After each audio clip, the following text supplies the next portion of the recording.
दोस्तों, आज की कहानी किसी किताब से नहीं बल्कि आज के दौर के हर उस दिल की धड़कन से निकली है जो सच्चा प्यार ढूंढने की कोशिश में कहीं न कहीं टूट जाता है और धोखा खा जाता है। यह कहानी है कबीर और आयत की। कबीर जो सादगी पसंद लड़का था, उसकी दुनिया बस अपनी नौकरी और आयत के गिर्द घूमती थी।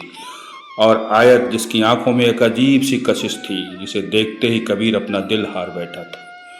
दोनों की मोहब्बत दिल्ली की गुलाबी सर्दियों की तरह शुरू हुई थी। कबीर जब भी आयत से मिलता उसकी आंखों में खो जाता था और आयत के लिए कैफे में उसकी पसंदीदा कॉफ़ी पहले से ही ऑर्डर करके रखता था। जब बारिश होती थी तो अपनी छतरी आयत की तरफ झुका देता था, भले ही उसका अपना कंधा भीग जाए। और आयत के हर नखरे उसकी हर ख्वाहिश को अपनी ज़िंदगी का मकसद बना चुका था।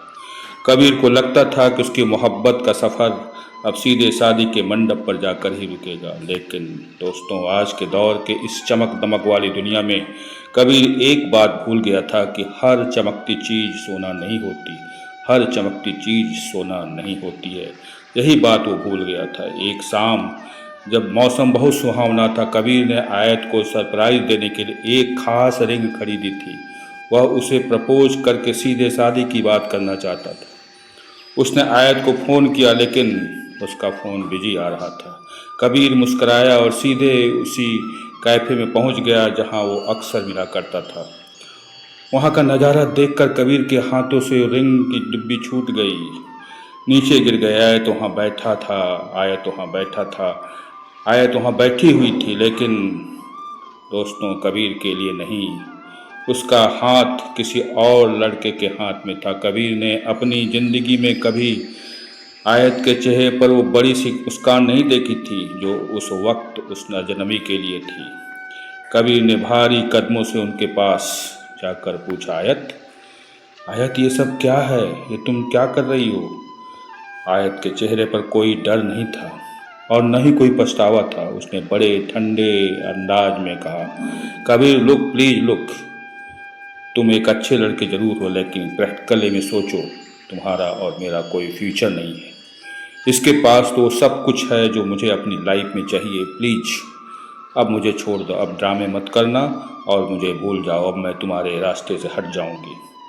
मोहब्बत के इस महल को ढहते देख कबीर अंदर तक टूट गया था। वह कई रातों तक सो नहीं सका। उसे हर वक्त यही लगता था कि क्या सच्चा प्यार करना ही उसकी सबसे बड़ी गलती थी? क्या आजकल के ज़माने में हर लड़का या लड़की ऐसे ही धोखेबाज होते हैं? लेकिन जब कबीर पूरी तरह बिखर चुका था, उसी समय उसकी ज़िंदगी में उसकी बहन, बड़ी बहन की एंट्री हुई, जिसका नाम था प्रिया। प्रिया ने कबीर के बहते आंसुओं को पोंछा और उसे एक ऐसी बात कही जो आज के हर युवा को अपने दिल पर लिख लेनी चाहिए, अपने दिल पर लिख लेनी चाहिए। प्रिया ने कबीर के कंधे पर हाथ रखकर कहा, कबीर, रोना बंद करो। आयत ने तुम्हें धोखा दिया है। क्यों? क्योंकि तुमने उसे धोखा देने का मौका दिया है।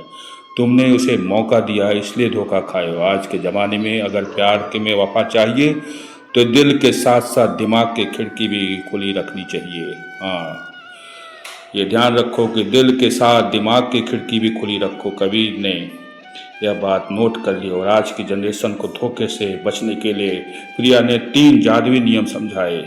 उसमें से पहला था, अंधे विश्वास की जगह चेक पोस्ट रखो। दोस्तों, अंधे विश्वास की जगह चेक पोस्ट रखो। किसी के मीठे बोल और सोशल मीडिया की खूबसूरत तस्वीरें देखकर अपना सब कुछ उस पर मत हारो, सब कुछ मत हारो। जब तक रिश्ता शादी के पायदान तक न पहुँचे, अपने इमोशंस, अपने राज, अपने पैसे पर कंट्रोल रखिए। कंट्रोल।